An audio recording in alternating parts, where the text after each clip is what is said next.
Hey, so it's just a short one today, and it's one short chapter as well.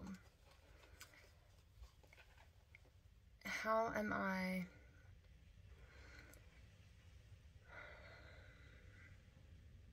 I'm okay, but I need to get myself out of the house and talk to strangers, go treat myself for coffee. I'm dressed like a rocker, but I need to get out there, you know. If you can't get love, you give love and just be kind. Anyway. But nonetheless, I'm doing my task or subtask of the entire task of reading my book and experiencing it again and just commenting on it. Okay. Curiosity may be my savior. Now that we know I can survive, a new question poses itself.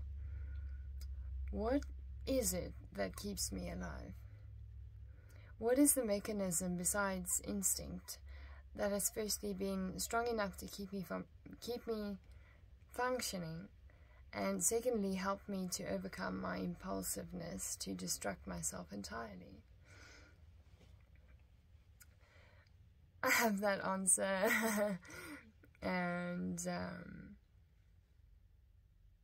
anyway, for me that is faith, that is like God, that is the one that is above all. It just who does miracles, who has done miracles, who humbles me, who I can go to my knees to and be grateful that I am here, to be grateful to be waking up into a new day, to breathe and to be grateful for other people still breathing, and so therefore for life to continue, and that takes light and love and life.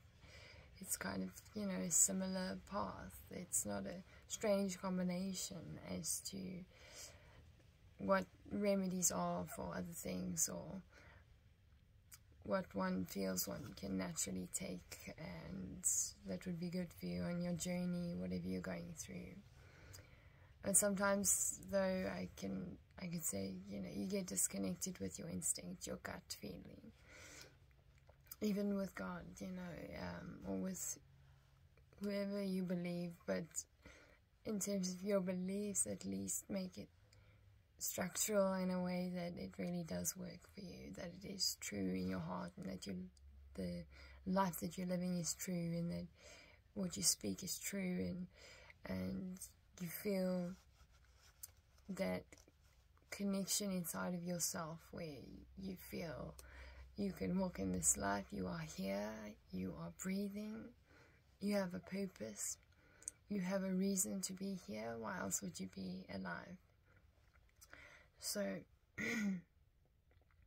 so here I'm questioning, how am I surviving? Again, I was in a mindset of I didn't want to survive. I also didn't want to do anything to myself by my own hand. And I was asking all these questions to myself about myself, but also posing them out there. And again, I'm going to loop in how important it is to have a pen and paper, something to express yourself on, even if it's music, if anything like that, that you could put onto, like if you could talk to someone, sure, that's great, communication is great. In between, you know, sometimes you've got this whole of thoughts. Honestly, like, life, survival, kid, like, really, really important. It will never go out of style. It is super important and it's therapeutic, and I have not heard one complaint from anybody. Get yourself a notebook and a pen or pencil. It will not go unused. You will need to use it, and you know, I really do encourage you to write. And it's not to write a book like I did. I didn't start out like that. I always just wrote. That was my way of expressing myself, and that was my way of getting out a lot of things that I would struggle to even say to somebody else, but I would feel safe enough to pour them out with words. And when taking English at school, it was different. That was mind mapped planning. I would try and ace and try and get, you know, top marks for orals and writing and essays and things like that. But since I was a kid growing up, that didn't really matter. I expressed myself the way I wanted to in my private diaries. And I never wrote Dear Diary or stuff like that. I literally just wrote. And I didn't look back at my writing. I just wrote. Just you gotta try it. Now I draw, I write, I listen to music, I do a lot. I always need a pen and paper. I have backups. I finish one and then I go to the next one. It's weird how it's like, it's me keeping record or trying to remind myself, and then also writing down things that I want to remember that are profound, or just working something out quickly, or just drawing something so that I can remember something else. So it's just, it really does help develop the brain. It helps make sense of some emotions, some thoughts, and it really helps to do that before, as almost like a filtering process before coming out with those words. And some of them can be hectic, and if you can just have something to just throw it on, and okay, you might feel like you're a little less intense after you just cast it onto pages and you just poured out with your heart and you just wrote and you just felt it. And that helps you also if you're feeling a certain emotion coming up and you're thinking you can sort of run away from it. No, don't. You've got to feel it. And I suggest that as you feel it, write about it, draw with it, put on music, and take whatever you're experiencing it. For example, very like either it was last year or anyway, over half a year ago, I started experiencing rage and anger for the first time, like hectic, and you know, and I hated that feeling, and it didn't feel like that was me. And what that is, rage and anger, is it's like, you know, it's basically like an umbrella with a lot of emotions underneath that, like all pent up. And so the pinnacle of it is like anger and rage, and frustration is just a baby part of that. But I know now that it's important that when I get frustrated, that's where I don't push myself any further and get blood pumping all in the wrong places and get angry. But I only know that, and I know what to do though if I were to get angry, because I work through my anger, what I experienced in the past, by taking that fuel that it gave me and not doing something stupid, like just think of stupid stuff. Like, I didn't go punch a wall, and you know, I definitely wanted to join a kickboxing gym and learn those skills, but I'm just gonna just use that as the point that I'm trying to make. It's really great to learn a skill, to put your concentration and your effort, that fuel, anger, fire that you get. Do not be like, meh, but to be like, okay, I'm going to use this as fuel and energy to burn, to work with my hands. And so with that, I started sowing seeds and started gardening, or I would spend hours just decompressing, or let's just say decomposing that anger, and therefore, and just really involving myself into quite a nurturing process and planting seeds and aiding to other plants that I was growing, and really paying attention to it, really intense about those things. And also I would often wear headphones as well, and I'd be doing something, as be busy with my hands. That would be important. And you know, can definitely suggest garden a bit, you know, learn how to plant seeds, get a little container for yourself and put some soil in there, plant a few seeds, or just have a plant or something to take care of, something like that. Now, I'm not saying like when you're in the pinnacle point of anger, you should really go near a very precious plant. I'm saying that to work the soil, that was the thing about it, and that didn't mean I was getting my hands dirty in the way that I was going up and having night fights. That's really lame the way I said it now, but or doing something that's not legal. I literally, or not healthy. I literally took that, I used it as fuel and as energy to even dance after that, to even just work out, to sing, to apply to skills, because I had that energy, that concentration, and that frustration. So I applied to learning, to focusing, to helping develop myself, and also to, you know, when you're a bit lustig about something, but when you're angry, someone feel like, oh man, I'll just do it, I don't even care. But you have got that anger energy, and you just want to get rid of it. Everybody wants to get rid of it, but you gotta, the way that you get rid of it is by dealing with it and going through it. And so doing that productively, you kind of slowly do rid yourself of it through a process through which you're taking something like that that's negative, or I don't say negative, but that's not nicely experienced, it's unpleasant, and you're taking that and you're grabbing it and you're using it, and you're molding it, you're putting it to a craft, you're doing something with it to take that energy and just really churn it out and just transform it into something that is good. And why not just help yourself learn, even if you have to learn about anger and different methods on how to manage that.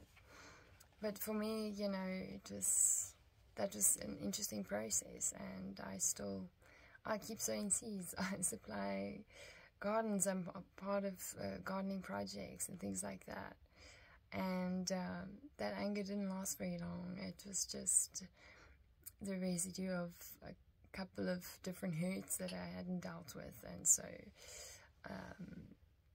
you know, when I'm 30 challenged and you go through it, and then it's like, oops, but here's a surprise, here's a couple of things you didn't quite get through. So yeah, I went through that phase, and I definitely tried to ignore it and suppress it, hence the rage and anger coming out, which I desperately had to deal with. And if you have a problem with that, you need to deal with it. It's bad for you, your health. It's bad for your health to be in that state, and you deserve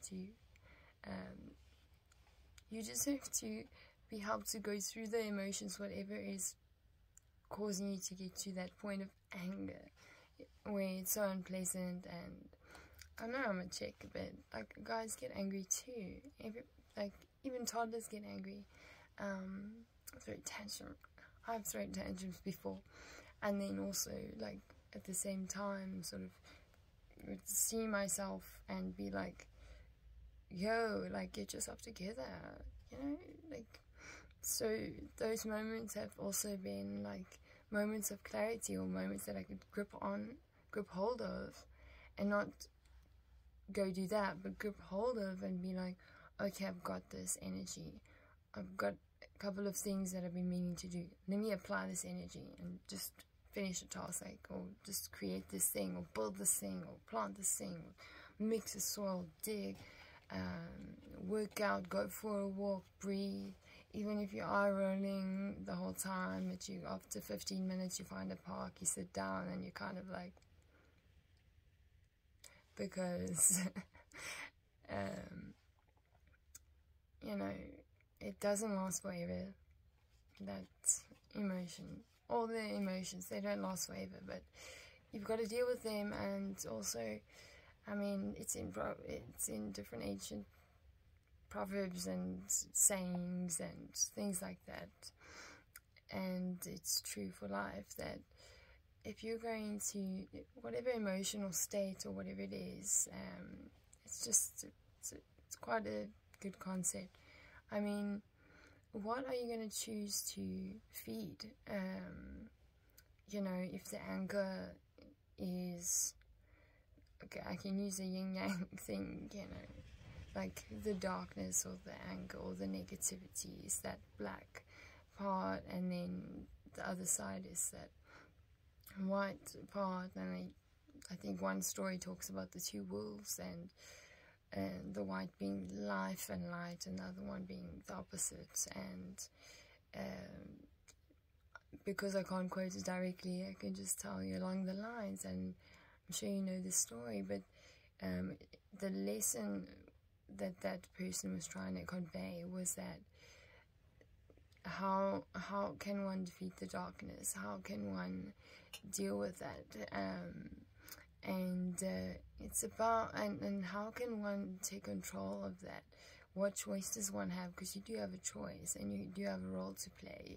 You can't stand and say, "Oh, life is doing this to me." No, whatever you say that life is doing to you, well, you're a part of it. So you kind of got to get with it and interact in such a way that you can have a good outcome. And well, so which one are you going to feed? Are you going to feed the light life white wolf, or are you going to feed the dark one with anger and things like that? And you know, we're human, and sometimes we give our energy to each one, but what's really, really important is that we find a balance in between the two.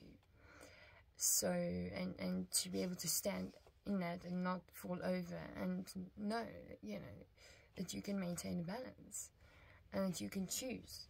Okay, I'm going to feed that. No, I can't. That needs to just, or I've maybe fed that too much. Now I've got to take that, you know, and now I've got to change the example because I don't want to talk about that story in such a way that it sounds like I'm being violent. And so I can say, you know, you can think of things in black and white in colors, but you need to also relate it to your emotions as well. And it's important to identify what you're feeling. Ask yourself, why are you feeling this? What happened in your day?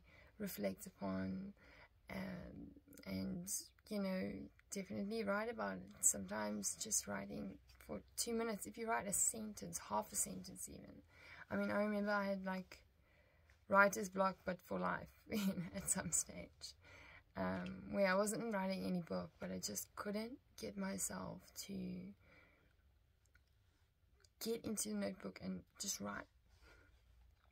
And I remember when I finally had started, I think the first thing that I did was I wrote 1 and 2 words, not even a sentence, and I just threw my pen in the middle of the book and I closed the book.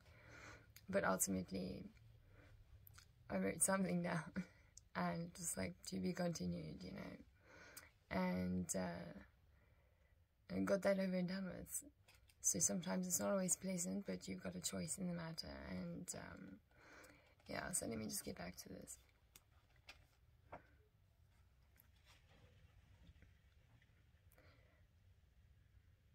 Okay, so I'm just going to read from the beginning. Curiosity may be my savior.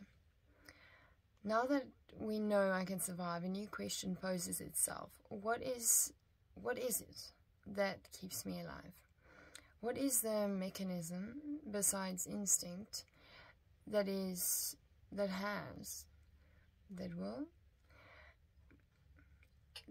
firstly been strong enough to keep me functioning, and secondly help me to overcome my impulsiveness. I would correct that and say impulsivity. But alas, I love the mistakes because I'm human, you know, to distract myself entirely. So I'm questioning all of that. And I think that I can be honest here about where I was, and I was being self-destructive, maybe, or on the edge of that. So, difficult mind state. I looked at my character first. I think that I have cemented entity of never giving up.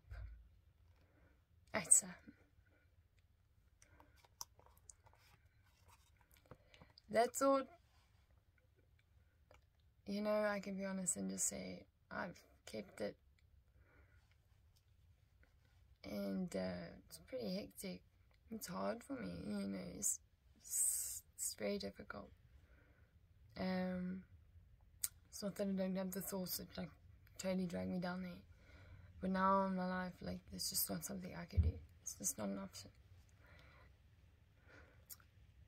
So I think that I've cemented I have a cemented entity.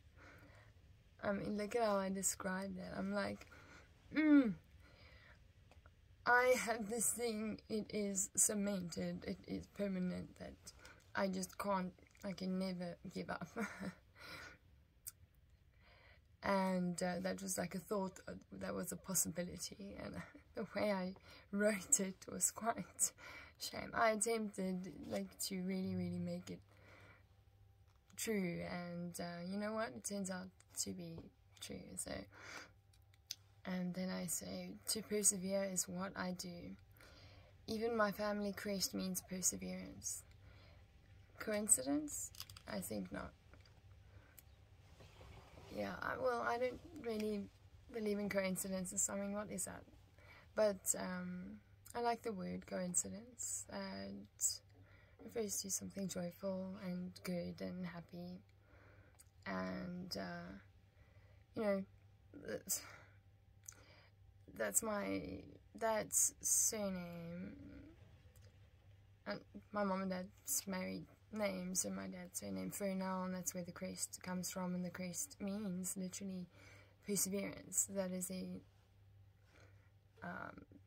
yeah, and so I found that out later, but that is actually something that is a part of me and has been something that has been worked. It's, I mean, like in life you go through tests and trials and tribulations and training even, and I've always been a person that has, you know,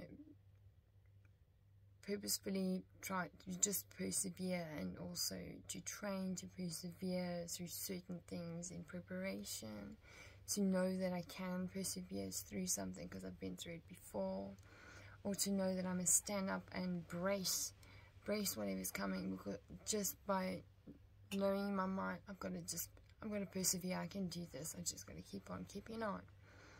But building perseverance as in like a character, as in a skill, as in something I'm good at, it's something that is a part of me. And if I were to go into the more emotional side of that, it is difficult to do that. I mean, I persevered through stuff that it's like, I remember that stuff, and it's like,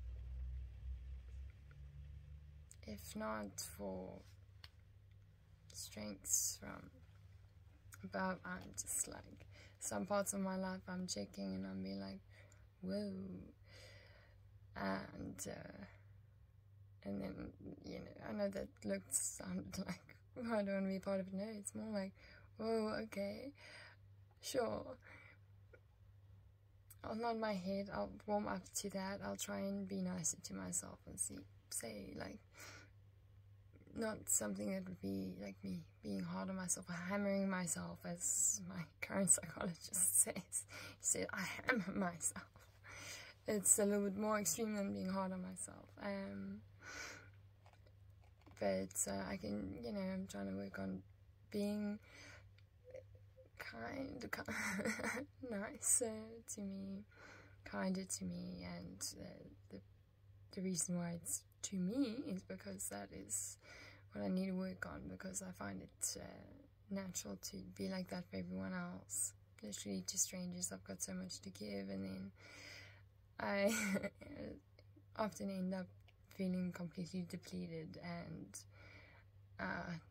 it's so very important to just keep enough on reserve for you, which I've often missed the mark there, and then you're feeling depleted and you're feeling like just don't complain there, like seriously, but you're feeling like you want to be hard on yourself, and you're like, but you can admit this is my fault, and I could have done this and that, and it's like all this dwelling, and you need to just rest from that, and you need to just allow the feelings to just go through, because none of that is permanent. There's a lot of things in life, it's temporary, like your emotion and your thought, and you need to know that it's temporary, it doesn't last forever, and ultimately you do know that, but you need to identify that within yourself and acknowledge that. So that for me is like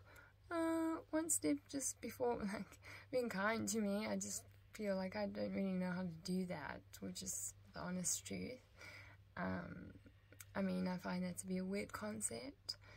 Me being kind to me, it's like, okay, but I can't go around demanding other people be kind to me. No, I try to be kind to other people, and it's not for selfish gains, it's part of who I am, but I sometimes don't keep myself in mind, and so it's really important to be mindful and keep yourself in mind through what you're doing, how you're going through things, how if you're going through something difficult, it's important just to bounce onto like pen and paper. I know I'm going to repeat myself there. Or just something, apply your certain emotions where you feel you're going to do something. You don't do that. You do something good that you can create. There's a reason why there's occupational therapy. There's a reason why everyone's fan of creative stuff. Or you find a DIY way of making something and you just made it. And you surprise yourself at what you can do. And in those moments, it's so important not to just be like, yeah, you're crazy, and you're talking about yourself. Where you should be like, yeah, that's cool. I'm glad that the anger or whatever emotion or whatever that I was feeling has dissipated. And so, yeah, it's important to get that balance as well. And also to have the in-between, to just be able to connect with just being in the moment, really pulling in just awareness, being like, not like fully stepping into chaotic thoughts, so it's kind of, you'll be like, yeah, and maybe have a headache, but pull back and then just focus on, and whatever it is you focus, and you're almost like really in the moment. Like now I can hear the wind breezing on my left side.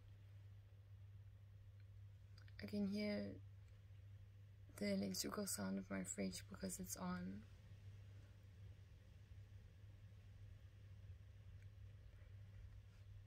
I can hear the sounds of the leaves ruffling as the wind blows.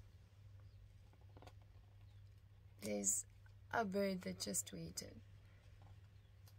And at the same time, I'm speaking slower to this video.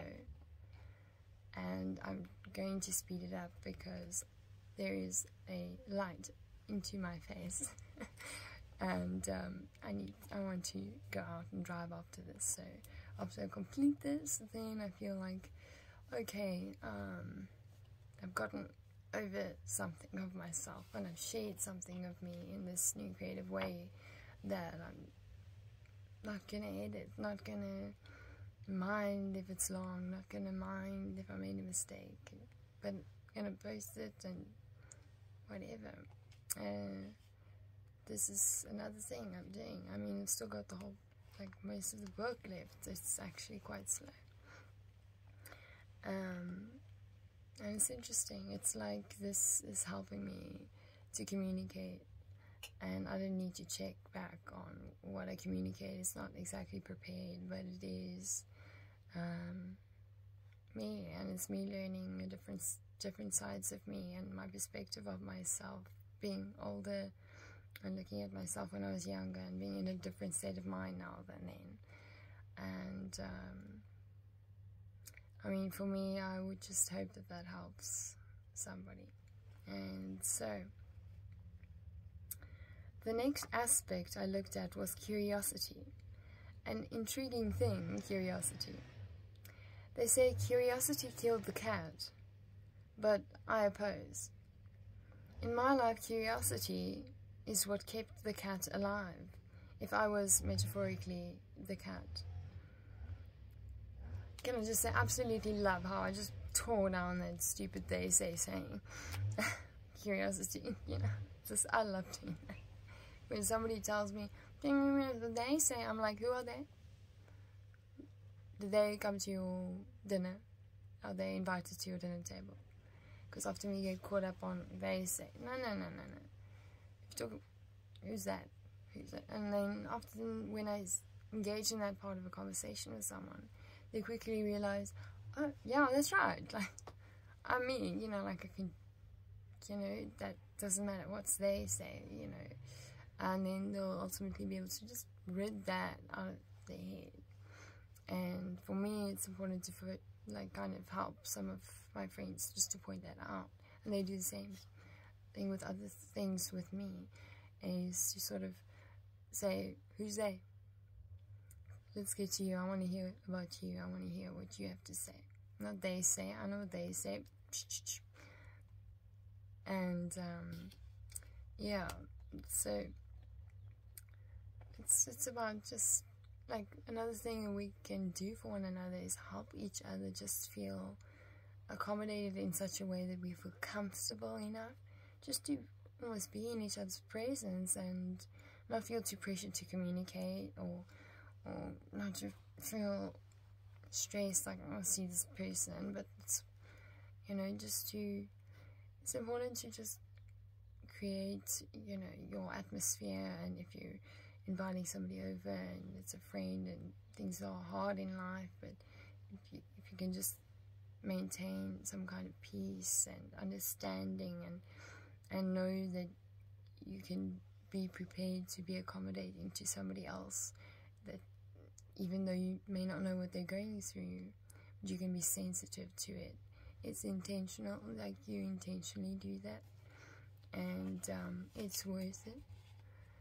And if it is hard to even think about for you, you know, start small. I mean, this life is not only about our own individual experiences, and I find that in my life, what has enriched it the most was experiences with others, and now on this stage of my life, giving back. Really giving back. That is, that's like making me want to quickly finish this. I want to go drop off some things. And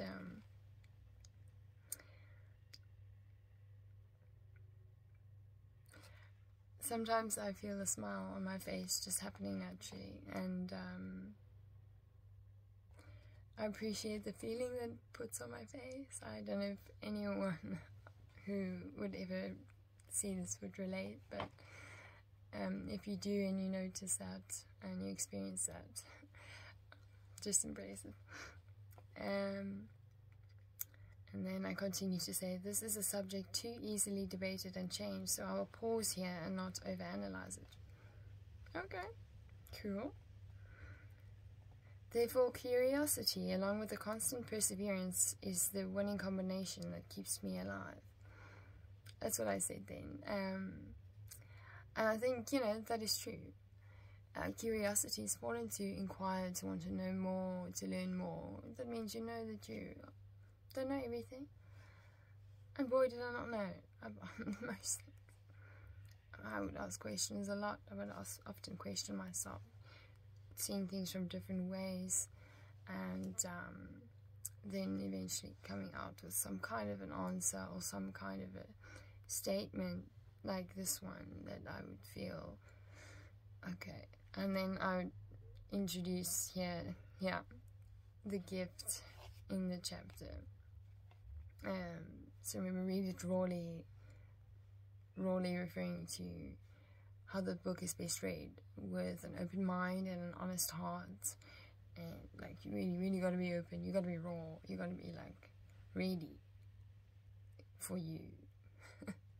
I don't tell you what to do. You kind of go on your own journey through the book. But so yeah, it's not a type of book that like one can really review. It's more, you know, the feedback that I've gotten from my book and people that have read it has been in person, and I've heard the most incredible stories from people who arranged to sit with me in person and discuss my book and tell me what their process was, what their journey was, how they realized this that I didn't even know. I was like, wow, that's truly amazing. And yeah, for me, you know, just with those couple of people, and when somebody actually says, you know, you really helped me, or your book has helped me, and that's genuine and true and earnest, you know, and that's been very few, like less fingers on just on one hand. And so I remember going into everything just thinking to myself, if I just help one person. And I think that it's important that I keep thinking that and not exclude myself from that scenario. Also, it's important to just have a reserve for yourself, because you cannot truly help others if you are depleted and you're trying to smile and you can hardly stand because you're exhausted. And that ultimately can hurt other people or affect other people in a certain way that you might not be aware of. So check yourself, you know, and make sure that you have a friend or someone loyal that you're cool with, that they check you and that you check them. And by checking, I mean like just keep an eye on you. Keep just, okay, where am I? Am I, yeah, it's the truth. Am I being me? Am I being like egotistical? Am I, wait, well, how do I feel where I am? Am I here? Am I in some other type of land? It's really important to get a scope of where you are and what you're feeling, especially when you're like suddenly lost and it's time to react. But no, it's time to just breathe, step, like zone into where you are, get a grip on the right things, and then go from there and figure out, okay, A, B, C, you know. I'm not going to elaborate too much there. I'm just saying that give yourself a break. But by break, I mean like give yourself a few seconds. Don't rush everything. Why do you have the need to rush is a question that you can ask yourself. The next time I'm rushing, I'm going to ask myself that question. Why am I rushing? Okay, I'm not rushing right now. I'm just almost done. Curiosity is a gift because it serves as an aid to gain knowledge, insight, and understanding of oneself as well as others. Curiosity helps one not to judge, but rather to ask questions. Therefore, curiosity is without as much harm as an ignorant judgment and an assumption. Okay.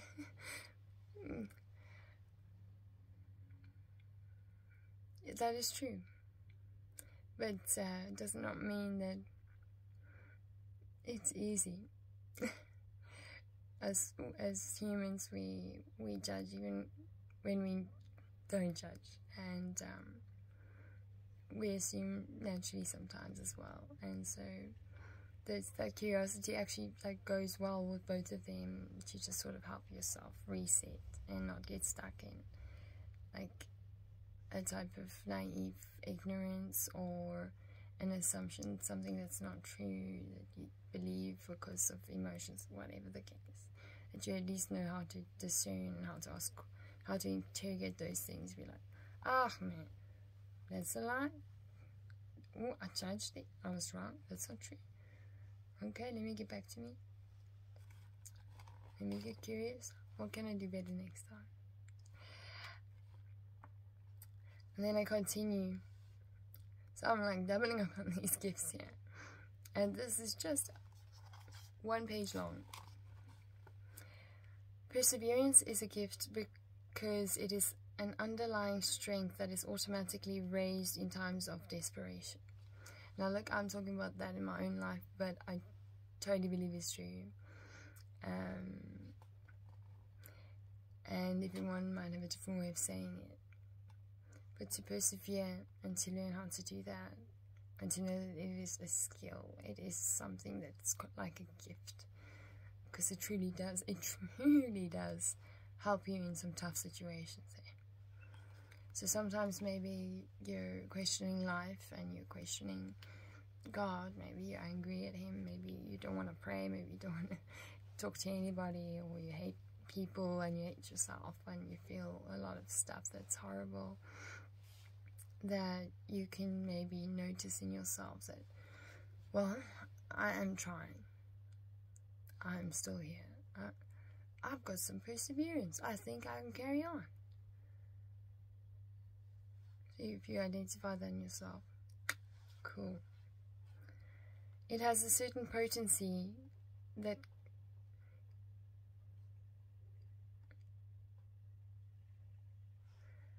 this is weird what I say. I almost don't want to read it.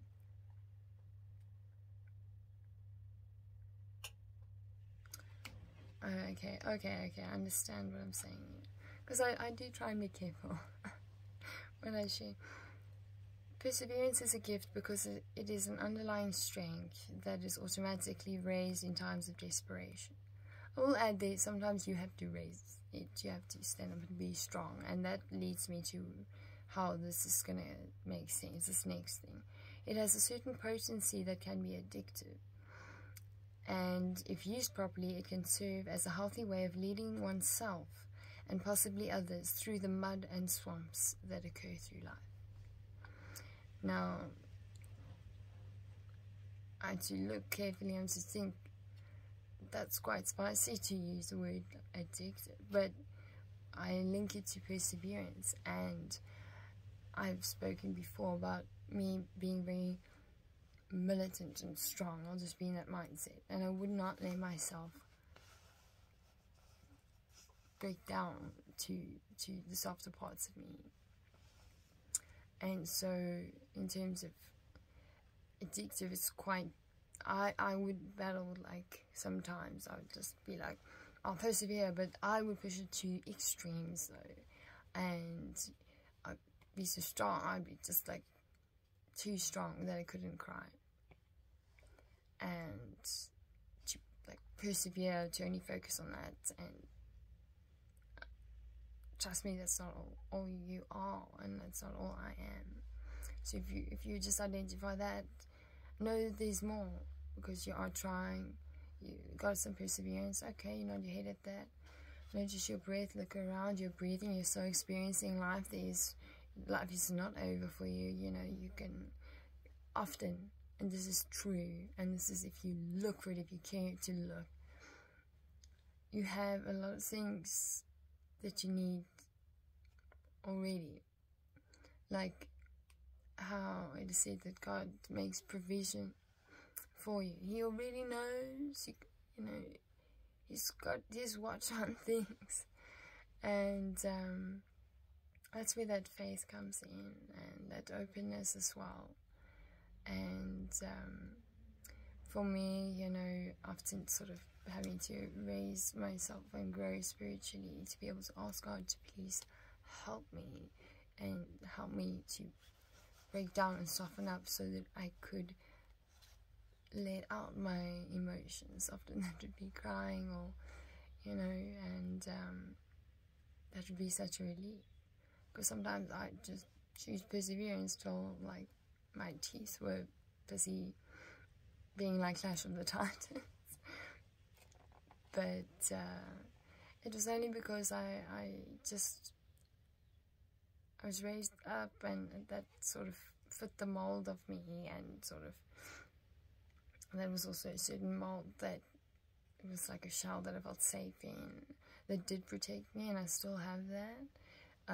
But now it's like a quality, and I appreciate it. And yeah, it's not the only thing that can help you get through things in life, but just for this chapter, you know, be curious, identify, okay, oh, it's a bit hard, but I'm getting through, I'm putting through, I'm still here, I'm grateful for that, I choose to be grateful for that. There's a meaning, there's something, there's a reason why I'm still here, so I've got to keep going. Giving up, nope. And when the opportunity arises, I'm going to stop, I'm going to ask some questions, I'm going to see what this is about. I'm curious to find out what the better is to step into in my life. I'm curious to find out what is more of me that I'd love to embrace and still get to know. Because that is in you, that is in each and every one of you. You have things in you that you have yet to learn. You have yet to get to know about yourself. So don't give up on yourself so easily, and don't let anybody else that you know do that either. I encourage you. There's way more that's good, and if you make that decision as to where you're walking, what sort of general direction, it's probably towards that stuff in life that you want, that really matter: love, peace, family, community, sense of belonging, etc., etc. There's a lot, actually. There's so much to be grateful for. I mean, if you really put a little bit of practice into it, and I suggest sitting out and starting with nature, but also in your heart, eh? And with those loved ones around you. Oh, you gotta cherish them, you gotta treat them special, you gotta be, yeah, man. Not everyone has a family, and to carry on a family, and etc., etc.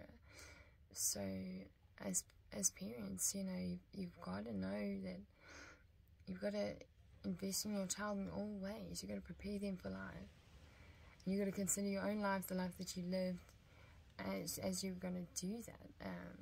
And make sure that you're leaving your kids with the best set of life skills, life tools, best set of knowledge of themselves, best set of navigation, and etc. And it's all flourished with your love and your time and your presence, that you were there with them.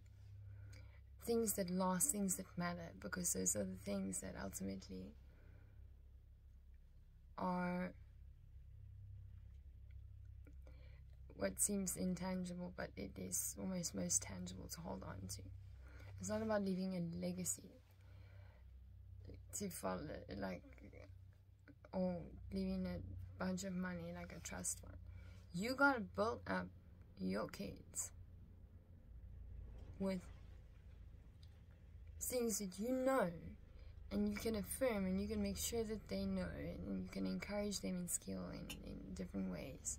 And you can know, and you can pat them on, and you can encourage, and you can keep, and once you find one of those gifts, and you can keep encouraging them to believe in themselves, or that, you can be kind to your child, you can have that connection to your kid. Don't be absent, you can't be, clean up your act, and make sure that your kid gets the most love and healthiness. As an adult and you have kids, you are responsible to then think a little bit broader. So think nutrition. Don't put your kids on medication. If your child is still developing, the brain is still developing up till the age of 7, and then some, and then some, and then some. I mean, to be honest, you shouldn't really be putting stuff in your system until you're adult. Like, but so don't do that to your kids. And you know, if you've got your own problems with that kind of thing, you need to work it out with your partner, not in front of your kids. Work it out with somebody else that you can just have a handle on that you're working on it, that you're maintaining it, that you are doing those steps, and that you're not suppressing anything and therefore holding back from your child what they need, which is you. And yeah. And I can go on and on. I mean, I can strip passion with this subject. And you know, if you are a daughter and you got a mom, that's a very unique, special relationship. You got to cherish that. Listen, you only got one mom. You got a stepmom, etc. That's not the same thing. And I know different people have their stories. Some people have hard relationships, and I'm not busy telling everybody's story right now. But I'm just coming from a place that I know, and I can say that that is a very special relationship, and that if you have a mom and you are a daughter, you gotta make the best of it. It's wonderful. And also know that do not take that for granted, and that is ultimately a relationship worth working on, or worth a try. And it's hard not to. And so, because I mean, if you came out with your mom, you know, you lived in her for so long, and I can't really talk on, for example, my brother, and but I'm a older sibling to him. I don't think he considers that I exist. He's going through, I think, growth in life, what I could say. But I keep tabs on him. And I'm happy for him. And yeah. And anyway, and then as a mom, if you got kids and you're the only one that they have, if you got a kid and that kid loves you,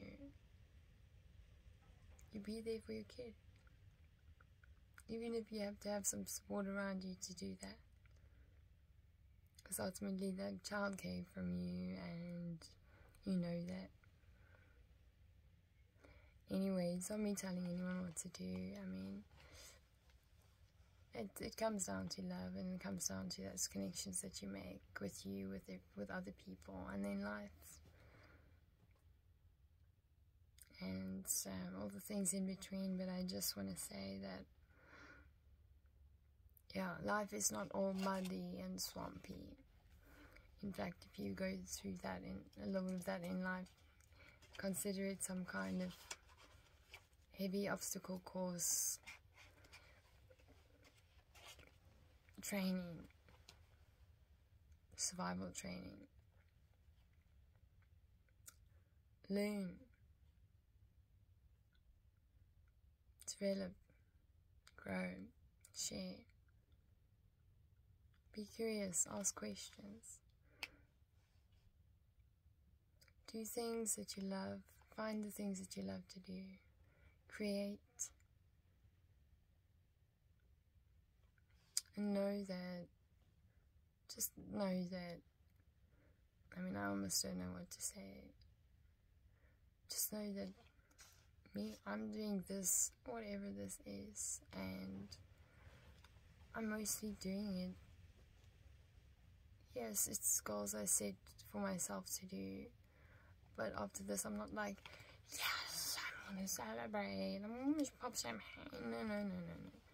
It's me, okay, I've done it, okay, I can go. And you know, and so for me, the reason why I'm making these, I can't really put a definition on it, but I truly hope that I can connect with somebody that's watching this, and that you can take away something. If you can take away a vibe, that you can take away the fact that I'm doing this for other people, I'm doing this for the benefit of you, I'm doing this so that you can hear a voice that cares, that is really trying not to swear right now, out of passion and love, and that this is hard for me to do, and I don't have to do it, but I'm doing it because it's a different way of communicating and sharing. And whether this video is never seen as I post it, it doesn't matter. I've done this little bit of work for an hour now, and I'm putting it out there, and I put effort into doing it, and I'm just being me. I don't edit it, and I just try and make it smaller so that it can not be such a big file. But it's interesting how I have to reduce that, and I'm just a person and it's just a recording. So just know that everything you're watching, you're hearing, there's more to me. And if ever we meet, let me know who you are. I'd love to just really just in person give you a handshake, give you a hug, and just tell you that, yeah, sure, the best is yet to come. It's a good thing to think about. But also just keep your head in the moment, and don't lose tabs on yourself. And you can do this. You are okay. You will be okay. And that if nobody's said it to you lately, I'm proud of you, and I love you, and I'm giving you a hug. If I meet you, I'll give you a hug. And I have respect for you. You're listening. And that I truly hope that you can feel some kind of compassion or connection. And know that, I'm not going to say that you're not alone, but know that there's a voice that you can kind of say, oh, I kind of know what that person's talking about. And so I encourage you to never lose hope. Just keep on. You are a beautiful person just by being you, just because you're here. You know how much beauty there is in the fact that you are breathing, that you are present. There is so much beauty in that. There is beauty in that, and how much that actually holds, and how much that carries. And the fact that you are still trying. The fact that you can smile. Humor's very good. And look up, look out. Write things down. Get through. Embrace yourself for the rest of the journey. Life as you go. Find things to be grateful for. And if anything, be grateful for you. I'm grateful for you. So if I'm grateful for you, you can also be. You can join me. And just having gratitude. Being alive. Anyway. Ciao.